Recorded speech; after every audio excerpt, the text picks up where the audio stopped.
சந்தோஷமா தீபாவளி கொண்டாடுறதுக்கு காரணமே ரொம்ப கஷ்டப்பட்ட 16,100 பெண்களால தான். அந்த பெண்களை கஷ்டத்திலிருந்து மீட்டு எடுத்து கிருஷ்ணரே கல்யாணம் பண்ணாரு. அதை எப்படின்னு தெரிஞ்சுக்கலாம். அதுக்கு முன்னாடி எல்லாருக்கும் அட்வான்ஸ் ஹாப்பி தீபாவளி. அப்புறம் வீட்டுல ட்ரெஸ் வெடியெல்லாம் வாங்கியாச்சா? அதை என்னன்னு கமெண்ட்ல சொல்லிட்டு இருங்க.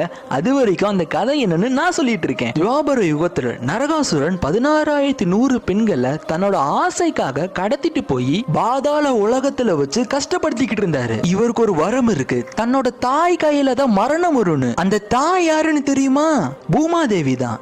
நாராயணனோட அவதாரமான வராகருக்கும் பூமாதேவிக்கு பிறந்த மகன் தான் நரகாசுரன். பிரம்மதேவர் அந்த வரத்தை கொடுத்ததும் நரகாசுரன் எந்த தாய் தான் சொந்த மகனை கொலை பண்ணுவாங்கன்னு அந்த ஆணவத்துல துவாபர யுகத்துல இருந்த மக்கள் எல்லாரையும் கஷ்டப்படுத்திக்கிட்டு இருந்தாரு. இத பார்த்துட்டு இருந்த கண்ணனால பொறுக்க முடியல. வா சத்தியபாமான்னு 2 பேரும் நரகாசுரனை அழிக்கிறதுக்காக கிளம்பிட்டாங்க. கண்ணனுக்கு தெரியும் சத்தியபாமாவால தான் நரகாசுரனை கொல்ல முடியும்னு. அந்த சத்தியபாமா தான் பூமாதேவியோட அவதாரம். இந்த இடத்துல தான் கண்ணன் ஒரு லீலை பண்ணாரு. நரகாசுரன் கிட்ட போய் மயக்கடைஞ்ச மாதிரி ஆக்டிங்க போட அதை பார்த்த சத்தியபாமா என் புருஷனடா நீ அடிக்கிறேன்னு சொல்லி நரகாசுரன் கதையை முடிச்சிட்டாங்க. அதுக்கப்புறம் கிருஷ்ணர் பாதாள உலகத்தில் இருந்த 16,100 பெண்களை காப்பாத்திட்டாரு. ஆனா துவாபர யுகத்தில் இருந்த ஒவ்வொரு ஆண்மகனும் நரகாசுரன் பிடியில இருந்த எந்த ஒரு கன்னி பெண்மணியும் திருமணம் பண்ணிக்க மாட்டோம்னு ஒதுக்கி வச்சுட்டாங்க. அதை பார்த்த கிருஷ்ணர் இந்த உலகமே உங்களை எதிர்த்தாலும் நான் உங்களை மனசார ஏத்துப்பேன்னு 16,100 உருவம் கிருஷ்ணர் எடுத்து அந்த ஒவ்வொரு பெண்ணையும் கிருஷ்ணர் கல்யாணம் பண்ணிக்கிட்டாரு. இதனாலதான் இப்போ வரைக்குமே தீபாவளி சந்தோஷமா கொண்டாடுறோம்.